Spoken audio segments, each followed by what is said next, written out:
Saudi ಅರೇಬಿಯಾದಲ್ಲಿ drone ದಾಳಿ ನಡೆದಿದೆ. ಡ್ರೋನ್ ದಾಳಿಯಿಂದ 10 ಜನರು ತೀವ್ರವಾಗಿ ಗಾಯಗೊಂಡಿದ್ದಾರೆ. ಸೌದಿ ದಕ್ಷಿಣ ನಗರದ ಕಿಂಗ್ ಅಬ್ದುಲ್ಲಾ ವಿಮಾನ ನಿಲ್ದಾಣದಲ್ಲಿ ಈ ದಾಳಿ ನಡೆದಿದೆ.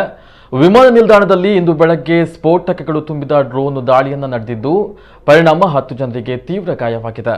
ಅದರಲ್ಲಿ 6 ಸೌದಿಗಳು, 3 ಬಾಂಗ್ಲಾದೇಶಿ ಪ್ರಜೆಗಳು ಮತ್ತು ಓರ್ವ ಸುಡಾನ್ ಪ್ರಜೆ ಗಾಯಗೊಂಡಿದ್ದಾರೆ. ಈ ದಾಳಿಯ ವೇಳೆ ವಿಮಾನ ನಿಲ್ದಾಣದ ಕೆಲವು ಮುಂಭಾಗದ ಕಿಟಕಿಗಳು ಸಹ ಛಿದ್ರಗೊಂಡಿದೆ ಎಂದು ಸೌದಿ ನೇತೃತ್ವದ ಒಕ್ಕೂಟದ ವಕ್ತಾರರು ತಿಳಿಸಿದ್ದಾರೆ.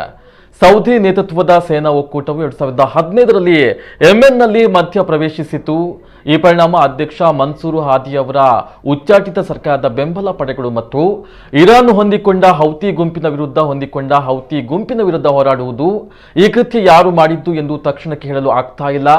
ಆದರೆ ದಾಳಿ ಮಾಡಿದ ಗುಂಪು ನಿಯಮಿತವಾಗಿ ಗಲ್ಫ್ ಸಾಮ್ರಾಜ್ಯವನ್ನ ಗುರಿಯಾಗಿಸಿಕೊಂಡು ಡ್ರೋನ್ ಮತ್ತು ಕ್ಷಿಪಣಿ ದಾಳಿಗಳನ್ನು ನಡೆಸ್ತಾ ಇದೆ ಎಂದು ತಿಳಿಸಿದ್ದಾರೆ.